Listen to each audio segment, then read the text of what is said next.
வணக்கம் ரிஷபராசி நண்பர்களே. வரக்கூடிய மே மாதம் 11ஆம் தேதி இந்த 2025 வருஷத்தில் குரு பெயர்ச்சி வரப்போகுதுங்க. அந்த குரு பெயர்ச்சியினால் ஏதாவது நமக்கு நன்மைகள் நடக்குமா அல்லது நடக்காதா அப்படிங்கிறத இந்த பதிவு மூலமாக நாம் பார்ப்போம். குரு பகவான் எப்பயுமே சுபகிரகம் அப்படின்னு சொல்லுவோம். சுபகிரகம்னா கிரகங்கள்லேயே நல்ல கிரகம் அதுதான். மகிழ்ச்சியை தரக்கூடிய கிரகம் அதுதான். நல்ல வேலை வாய்ப்புகளை தரக்கூடியதோ அதுதான். நல்ல பொருளாதாரத்தை தரக்கூடியதோ அதுதான். நல்ல குழந்தைகளில் தரக்கூடியதும் அதுதான். நகை நட்டுக்களை தரக்கூடியதும் சொத்து பத்துக்களை தரக்கூடியதும் ஆடம்பர வீடுகளை தரக்கூடியதும் அந்த குரு பகவான் தான். உங்கள் வீட்டில் நல்ல நல்ல விஷயமா தொடர்ந்து நடந்துக்கிட்டே இருக்குது அப்படின்னா அதுக்கு காரணம் குரு பகவானாக தாங்க இருக்கும். ஆனால் அப்படிப்பட்ட குரு பகவான் நல்லதை மட்டுமே செய்வாரா அப்படின்னா அப்படி இல்லை. அவர் நம்ம ஜாதகத்துப்படி நம்ம ராசிப்படி நல்ல இடங்கள்ல இருக்கிற போது தான் அவர் கொடுக்கக்கூடிய நல்ல பலன்களை கொடுப்பாருங்க. ஒருவேளை நம்ம ராசிக்கு சரியில்லாத இடங்களில் அவர் அமைஞ்சு இருந்துக்கிட்டாலோ அல்லது சுய ஜாதகத்தில் கூட லக்னத்துக்கு சரியில்லாத இடங்களில் அவர் இருந்தாலோ கண்டிப்பாக அவர் கொடுக்க வேண்டிய நல்ல பலனை கொடுக்காம அவர் எந்த விஷயத்திலாம் நல்லது செய்யணுமோ அதை செய்யாமல் அவர் செய்ய வேண்டிய வேலைகளில் பூராமே கெடுபலனை செய்ய ஆரம்பிச்சிருவார். இப்போ போன வருஷம் மே மாதம் குரு பெயர்ச்சி வந்துச்சு. அது உங்களுடைய ராசிக்கு தான் வந்துச்சு அந்த குரு பெயர்ச்சி. அதைத்தான் ஜென்ம குரு அப்படின்னு சொல்லுவோம். அப்போ போன வருஷம் மே மாதத்துலேருந்து இப்போ மே மாதம் வரைக்குமே ஜென்ம குரு தான் ஓடிக்கிட்டு இருக்கு. உங்களுடைய ராசியில் தான் குரு இருக்கார். ராசியில் குரு இருக்காரே அது நல்ல இடமா அது குருவுக்கு அப்படின்னு கேட்டால் இல்லை, அது நல்ல இடம் இல்லை. அவர் சரியான இடத்துல இல்லைன்னு அர்த்தம். அப்போ அவர் கொடுக்க வேண்டிய நல்ல பலனுக்கு பதிலாக ரிஷபராசிக்காரவங்களுக்கு எல்லாமே கடந்த ஒரு வருடமாகவே எவ்வளவெல்லாம் கெடுபலனை கொடுக்கணுமோ அவ்வளோ தூரம் கெடுபலனை கொடுத்துருந்துருப்பாருங்க. நிம்மதியை கொடுக்குற அந்த குரு பகவான் இப்போ நிம்மதியவே கெடுத்திருந்திருப்பார். உங்களுக்கு பொருளாதாரத்தை கொடுக்கக்கூடிய குரு பொருளாதாரத்தையும் கொடுத்துருந்துருக்க மாட்டார். நல்ல வாழ்க்கையை கொடுக்கக்கூடிய குரு நல்ல வாழ்க்கையும் உங்களுக்கு கொடுத்துருந்துருக்க மாட்டார். மோசமான வாழ்க்கையை கொடுத்துருந்துருப்பார். செல்வாக்கியத்தை கொடுக்கக்கூடிய அந்த குரு பகவான் கடன் காட்சிகளை கொடுத்து அதில் தவிக்க விட்டுருந்திருப்பார். நல்ல குழந்தைகளை கொடுக்க வேண்டிய குரு குழந்தைகள்னால தொந்தரவை கொடுத்துருந்திருப்பார். நிம்மதி இல்லாமல் செஞ்சிருந்திருப்பார். நல்ல கல்வியை கொடுக்க வேண்டிய குரு பகவான் கல்வினாலே கசப்பான ஒரு விஷயமா ஆக்கியிருப்பார். கல்வியில் நிறைய தடங்கள் தாமதங்களை உருவாக்கி இருந்திருப்பார். அறிவை கொடுக்கக்கூடிய ஒரு அந்த குரு பகவான் அறிவவே கெடுத்து வச்சிருவார். அதாவது குழப்பத்தை கொடுத்து நிம்மதி இல்லாத ஒரு சூழ்நிலைகளை கொடுத்துருப்பார். நிறைய பேர்த்துக்கு வம்பு வழக்குகளை கொடுத்துருந்துருப்பார். கெட்ட பேரை கொடுத்துருப்பாரு, அவப்பேரை கொடுத்துருந்துருப்பார். இதனால ஏதோ ஒரு விதத்தில் நமக்கு பொருளாதாரமோ வேலையோ தொழிலோ ஏதோ ஒன்று கடந்த வருஷத்தில் உங்களுக்கு பாதிச்சிருந்திருக்கும். கடன்கள்னாலேயே நிறைய பேர் ஊரை விட்டு ஓட வேண்டிய ஒரு சூழ்நிலையெல்லாம் கூட வந்திருந்திருக்கும். ஒரு சிலருக்கெல்லாம் கோர்ட்டுனால தொந்தரவு வந்திருந்திருக்கும். ஆக நல்லது செய்ய வேண்டிய அந்த குரு அவர் செய்ய வேண்டியதில் பூராமே கெடுபலனை செய்கிற மாதிரியான சூழ்நிலைகளில் தான் இப்போ வரைக்கும் இருந்துக்கிட்டு இருக்கார். இன்னைக்கு தேதி வரைக்கும் இருந்துக்கிட்டு இருக்கார். பார்த்துக்குங்க. அதைத்தான் ஜென்மகுருன்னு சொல்லுவோம். ஜென்மகுருன்னா வனவாசம் போகணும்னு அர்த்தம். வனவாசம்னா என்னது? வனவாசம் அப்படின்னா எல்லாத்தையும் நம்ம இழந்துட்டு நம்ம நடுத்தெருவுக்கு வர்றோம் பார்த்தீங்களா, அதுதான் வனவாசம். சொத்தை இழந்துருவோம், சொகத்தை இழந்துருவோம், மானத்தை இழந்துருவோம், மரியாதையை இழந்துருவோம். எவ்வளவு இழக்கக்கூடாதோ அவ்வளவு விஷயத்தை இழந்து வாழக்கூடிய ஒரு தருணம் தான் இந்த ஜென்ம குரு அப்படிங்கிறது. சரி, இப்போ இந்த ஜென்ம குரு அப்படிங்கிறது நம்மளை ஆட்டி படைச்சிருக்கு, ரைட். இப்போ அந்த ஜென்ம குரு வந்து விலக போகுது. 2025 மே மாதம் 11ஆம் தேதி சரியாக விலகிடும். அப்போ அதிலிருந்து உங்களுக்கு நன்மை கொடுக்குமானா கண்டிப்பாக கொடுக்கும். ஏன்னா அடுத்து இப்போ குரு பயிற்சி ஆக போகிறது உங்கள் ராசியிலிருந்து 2வது ராசிக்கு வந்து பயிற்சி ஆக போகுது. 2வது ராசிங்கிறது அதாவது ரிஷப ராசியிலிருந்து மிதுன ராசிக்கு பயிற்சி ஆக போகுது. இது என்ன மாதிரியான பலன்களை கொடுக்கும் தெரியுமா? நல்ல பலன்களை தான் கொடுக்கும். ஏன் அப்படின்னா அது இருக்கிற இடம் அப்படி. இருக்கிற இடம் வந்து நல்ல இடத்துல இருக்கார். அவர் ஏற்கனவே சரியில்லாத இடத்துல இருந்துட்டார். அதனால தான் நம்மளை சாட்சிப்பிட்டார் அப்படி வச்சுக்குவோம். இப்போ வந்து நல்ல இடத்துல இருக்காருல்ல, அதனால் நல்ல பலனை கொடுக்கணும்ல. கொடுப்பாரா? கண்டிப்பாக கொடுக்க தான் செய்வார். சரி, என்னெல்லாம் கொடுப்பார் அவர்?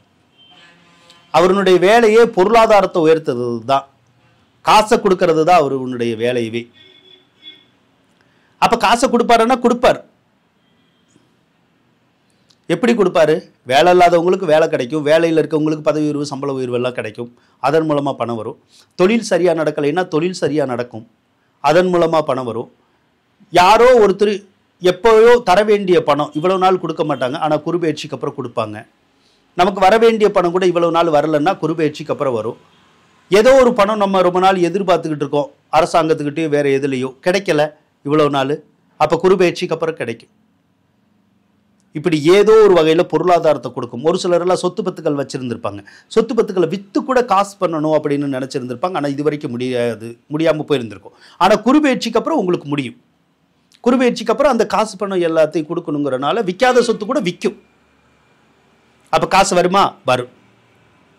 நம்மளுடைய கவலை தீருமா? கண்டிப்பாக தீரும். முக்கியமாக கடன் காட்சி அடையுமா? அடையும். ஏன்னா கடனை உருவாக்குனதே அவர் தான். அவர் சரியில்லைங்கிறனால உருவாக்கிட்டார். ஆனால் இப்போ சரியாக இருக்கார்ல, அப்போ அவரால் உருவான கடனை அவரே அடைச்சி விடணுங்கிறது தான் விதி. தீராத கடனை அவரே தீர்த்து வைக்கணுங்கிறது தான் விதி. அதனால் கடன் எல்லாம் தீர்த்து வைப்பாரா? கண்டிப்பாக இனிமேல் தீர்த்து வைப்பார்.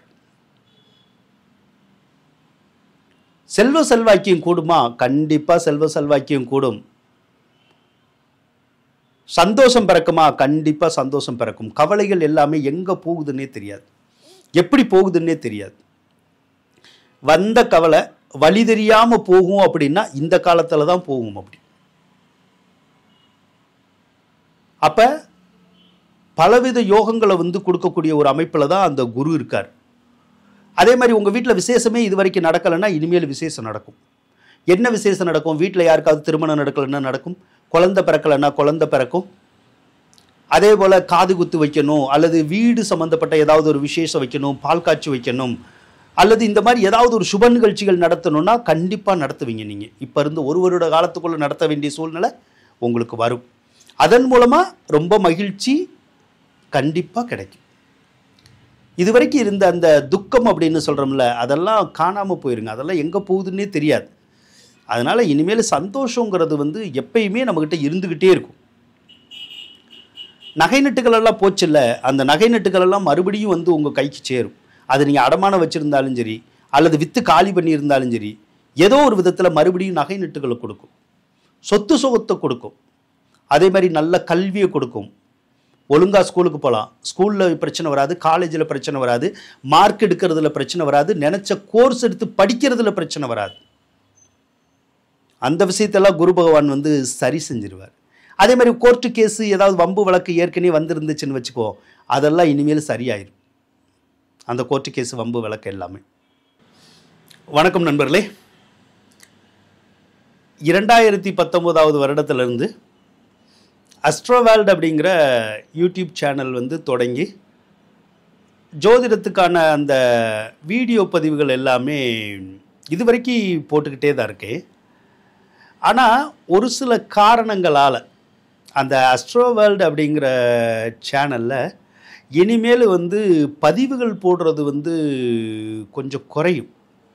காரணம் என்னென்னா, அந்த சேனலை தொடர்ந்து நடத்துறதுல வந்து ஒரு சில சிரமங்கள் இருக்குது. அதனால் அந்த சேனலை வந்து கைவிட்டுட்டு வேறு புதிய ஒரு சேனலான அஸ்ட்ரோவேல்டு 2 அப்படிங்கிறத வந்து நான் இப்போ தொடங்கியிருக்கேன். அந்த சேனலில் தான் இனிமேல் வந்து ரொம்ப கண்டென்ட் வந்து நல்லா இருக்கிற மாதிரியான வீடியோஸ் வந்து கொடுக்குற மாதிரி இருக்குது.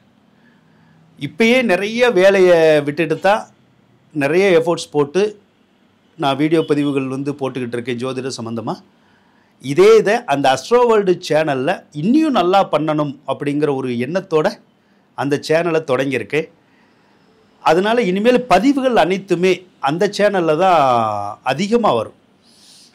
அதனால் அஸ்ட்ரோ வேர்ல்டு 2 அப்படிங்கிற சேனலை தயவு செய்து மறக்காமல் சப்ஸ்கிரைப் பண்ணிடுங்க. கூடவே அந்த பெல் பட்டனையும் ப்ரெஸ் பண்ணிடுங்க. உங்களுடைய நண்பர்கள்கிட்டையும் சப்ஸ்கிரைப் பண்ண சொல்லி சொல்லுங்கள். அப்படி சொல்கிற போது அந்த வீடியோவை நீங்கள் சப்ஸ்கிரைப் பண்ணுற போது அடுத்தடுத்து நான் போடக்கூடிய வீடியோஸ் எல்லாமே உங்களுக்கு கரெக்டாக வரும். மாத பலன்களாக இருக்கட்டும், அதோட டெய்லி வீடியோ போடணும் அப்படிங்கிறதெல்லாம் நான் வந்து எதிர்கால ஒரு பிளானாக வச்சுருக்கேன். அந்த மாதிரி டெய்லி போடக்கூடிய வீடியோஸுமே உங்களுக்கு உடனே கிடைக்கும். அந்த வீடியோஸை பார்க்குற போது உங்களுக்கு ஒரு சிலருக்கு மனசில் வந்து நிம்மதி பிறக்கும், ஒரு தைரியம், தன்னம்பிக்கையெல்லாம் கூட பிறக்கும். அதே போல் சரியில்லாத விஷயங்களை நம்ம சரியாக கொண்டு போகிறதுக்கான சூழ்நிலைகள் எல்லாம் அந்த வீடியோஸ் பார்த்தா கண்டிப்பாக வந்து கொடுக்கும். கண்டிப்பாக உங்களுக்கு அந்த வீடியோஸ் வந்து ஒரு உதவிகரமாக இருக்கும். அதனால் மறக்காமல் அஸ்ட்ரோ வேர்ல்டு 2 சேனலை சப்ஸ்கிரைப் பண்ணிடுங்க. அதே போல் குரு பகவான் தான் பெரியோர்களுடைய நட்பை கொடுக்கக்கூடிய கிரகம். அதே மாதிரி கோயிலுகளும் புனித யாத்திரைகள் போகிறதுக்கெல்லாம் குரு பகவான் தான் காரணம். அப்போ அவர் நல்லா இருந்தாலே கோயிலுக்குள்ளே நல்லா போகலாம், புனித யாத்திரையெல்லாம் நல்லா செய்யலாம். அதே மாதிரி அந்த ஜென்ம குருன்னு ஏற்கனவே இருந்தது நிறைய குழப்பத்தை கொடுத்துருந்துருக்கும். எதை முடிவு செய்கிறதுனே தெரியாது. வேலைக்கு போகலாமான்னா போக விடாது, படிக்கலாமான்னா படிக்க விடாது, வேலைக்கு போகிறவங்களை படிக்க வச்சிரும், படிக்கிறவங்களை வேலைக்கு போக வச்சிரும். அந்த மாதிரிலாம் நிறைய பேர்த்த பண்ணியிருக்கும். இனிமேல் அந்த மாதிரியான குழப்பமான ஒரு சூழ்நிலை அப்படிங்கிறது வந்து உங்களுக்கு வராது. அப்போ இனிமேல் உங்களுக்கு நல்லா இருக்குமானா கண்டிப்பாகவே நல்லாயிருக்கும். அப்போ எந்த சிக்கலையும் குரு பகவான் கொடுக்கறதுக்குடைய சந்தர்ப்பங்கள் இல்லை. அதனால் ஒரு சிறப்பான வாழ்க்கையை தான் குரு பகவான் வந்து உங்களுக்கு கொடுக்க போகிறாரு, பார்த்துக்குங்க. அதே போல் குரு பகவான் வந்து 5ஆம் பார்வையாக உங்களுடைய ராசிக்கு 6வது ராசியை பார்ப்பார். அப்போ நோய், கடன், பகை அப்படிங்கிறத தீர்த்து வைப்பார். என்ன நோய் இருந்தாலும் சரி அந்த நோய் தீரும். கடன் எவ்வளவு இருந்தாலும் தீரும், பகை இருந்தாலும் தீர்த்துரும். உங்களுடைய ராசிக்கு அஷ்டமஸ்தானத்தை பார்ப்பார். அஷ்டமாதிபதி குரு பகவான் எப்பயுமே அஷ்டமஸ்தானத்தை பார்க்குற போது எதிர்பாராத பண வரவுகள் வந்து வரும். அதே மாதிரி வம்பு வழக்குகள் எல்லாமே நமக்கு சாதகமாக வந்து முடியும். நமக்கு ஏற்படுற கண்டங்கள்லேருந்து நாம் வந்து தப்பிச்சுக்கிறதுக்கான சூழ்நிலைகள் வந்து இருக்கும். உங்களுடைய ராசிக்கு 10வது ராசியை வேற பார்ப்பார். 10வது ராசிங்கிறது தொழில் ஸ்தானத்துக்குடைய ராசி. அப்போ தொழில் இல்லாதவங்களுக்கு நல்ல தொழில் கிடைக்கும். தொழில் இருந்து ஓடலைன்னா அந்த தொழில் வந்து நல்லா ஓடும். அதே மாதிரி பேரு புகழ் எல்லாமே வந்து கிடைக்கும். கடந்த காலத்தில் பேரு புகழ் எல்லாம் கூட கெட்டு போயிருந்திருக்கும். ஆனால் இனி வரக்கூடிய காலங்களில் பேரு புகழ் எல்லாம் நல்லா கிடைச்சி வாழ்க்கையே ஒரு அற்புதமான நிலைமைக்கு அது கொண்டு போயிடும். நீங்கள் பார்த்துக்கிட்டே இருங்க. உங்களுக்கு தசாபுத்தி எப்படி இருந்தாலும் இந்த குரு பெயர்ச்சி கண்டிப்பாக நல்லது செய்யும். எப்பயுமே தசாபுத்தியும் நல்லா இருந்துச்சுன்னு வச்சுக்கோங்க, இந்த குரு பெயர்ச்சியும் நல்லா இருக்கனால வாழ்க்கை வந்து ரொம்ப அருமையாக போயிடும். ஒருவேளை தசாபுத்தி சரியில்லைன்னா கூட அல்லது சுமாராக இருந்தால் கூட இந்த குரு பெயர்ச்சி வந்து உங்களுக்கு நன்மையை தான் செய்யும். அதனால் சிறப்பான வாழ்க்கை உங்களுக்கு கிடைக்கணும் அப்படின்னு சொல்லி வேண்டிக் கொண்டு விடைபெறுகின்றேன். நன்றி, வணக்கம். இந்த பதிவு உங்களுக்கு பிடிச்சிருக்குன்னு நினைக்கிறேன். இந்த பதிவு பிடிச்சிருந்தா மறக்காமல் லைக் பண்ணுங்கள். கண்டிப்பாக கொஞ்சம் சப்ஸ்கிரைப் பண்ணிங்கன்னா சந்தோஷமாக இருக்கும். அதே மாதிரி சப்ஸ்கிரைப் பண்ணிவிட்டு பெல் பட்டனையும் ப்ரெஸ் பண்ணாமல் போயிடாதீங்க. கண்டிப்பாக அதை ப்ரெஸ் பண்ணுங்கள். அப்படின்னா தான் நான் போடுற வீடியோஸ்க்கான நோட்டிஃபிகேஷன் வந்து உங்களுக்கு உடனே கிடைக்கும். நன்றி நண்பர்களே.